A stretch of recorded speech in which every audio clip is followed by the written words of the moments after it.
किशनपुर एक बहुत ही खूबसूरत गांव था जो पहाड़ियों के बीच जंगल में पास बसा हुआ था, जहां एक किसान रामनाथ अपनी पत्नी गौरी के साथ रहता था। रामनाथ के घर में रानी नाम की एक बकरी रहती थी।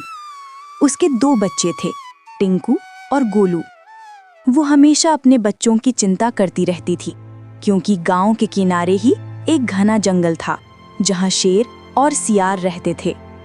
उसे हमेशा डर लगा रहता था कि उसके बच्चे खेलते खेलते कहीं जंगल के पास न चले जाएं और जंगली जानवरों का शिकार न बन जाएं। इस डर से वो हमेशा अपने बच्चों को समझाती रहती थी, बच्चों, कभी जंगल की ओर मत जाना, वहाँ बहुत खतरा है। लेकिन एक दिन बकरी के एक बच्चे गोलू ने रामनाथ और एक चरवाहे की बातचीत सुन ली। चरवाहा कह रहा था, जंगल में बहुत सारी हरी हरी घास है, हर जगह घास ही घास है। आप अपनी बकरियां वहां चराने क्यों नहीं लाते? अरे नहीं भाई, वहाँ बहुत खतरा है। वहाँ जंगली जानवर रहते हैं, कहीं मेरी प्यारी बकरी को खा गए तो? ये सुनकर टिंकू का मन हुआ, ये तो बेकार में डर रहे हैं, क्यों ना मैं जंगल जाकर देखूं कैसी घास है जंगल में। और वो चुपचाप जंगल की ओर निकल जाता है। जब माँ बकरी को इसका पता चला तो वो घबरा गई। वो तुरंत अपने बच्चे की खोज में निकल पड़ी। बकरी का बच्चा खेलते खेलते थोड़ा अंदर जंगल में चला गया। उसी समय वहां 3-4 लकड़बग्घे आ गए और उसे चारों ओर से घेर लिया। ये देखकर टिंकू डर गया। वो अपनी माँ को पुकारने लगा। ये देखकर लकड़बग्घे हंसने लगे। वाह, क्या मजेदार खाना मिला है आज। काश ये हमें परसों मिल गया होता। क्यों? क्योंकि परसों मेरा जन्मदिन था। तब तो पार्टी और भी मजेदार होती। कोई बात नहीं, आज देर से ही सही, केक आज इसका काट लेते हैं। सब जोर जोर से हंसने लगे। तभी वहां बकरी आ जाती है। वाह, आज तो भगवान भी खुश है, एक के साथ एक फ्री। हंसो मत, नहीं तो शेर राजा आ जाएगा और तुम सबको खा जाएगा।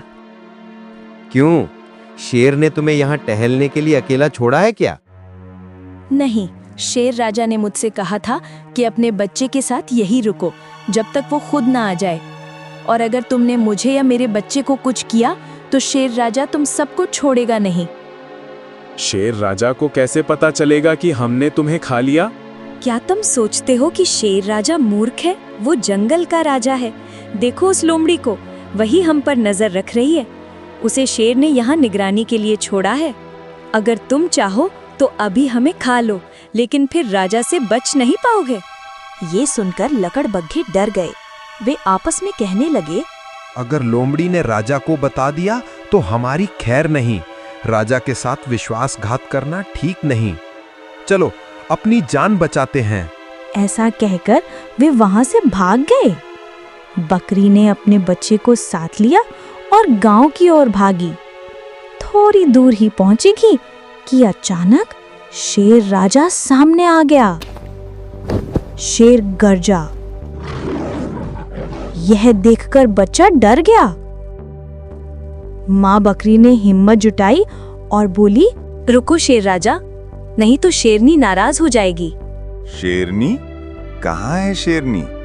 क्या तुम खुद को शेरनी समझती हो?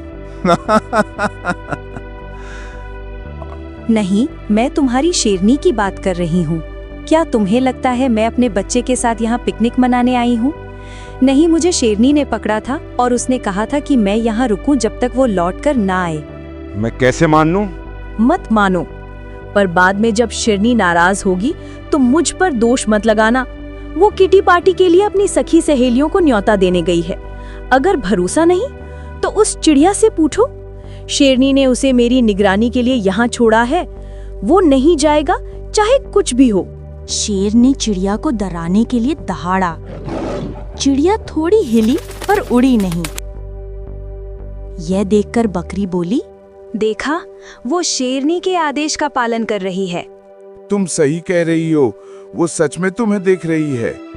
कौन शेरनी की बात टाल सकता है? मुझे जाना चाहिए। वो नाराज हो गई तो मनाना मुश्किल हो जाएगा। ऐसा कहकर शेर चला गया।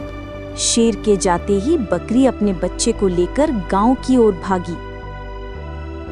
थोड़ी ही दूर गई थी कि शेरनी सामने आ गई। डरा हुआ बच्चा अपनी माँ के पीछे छिप गया।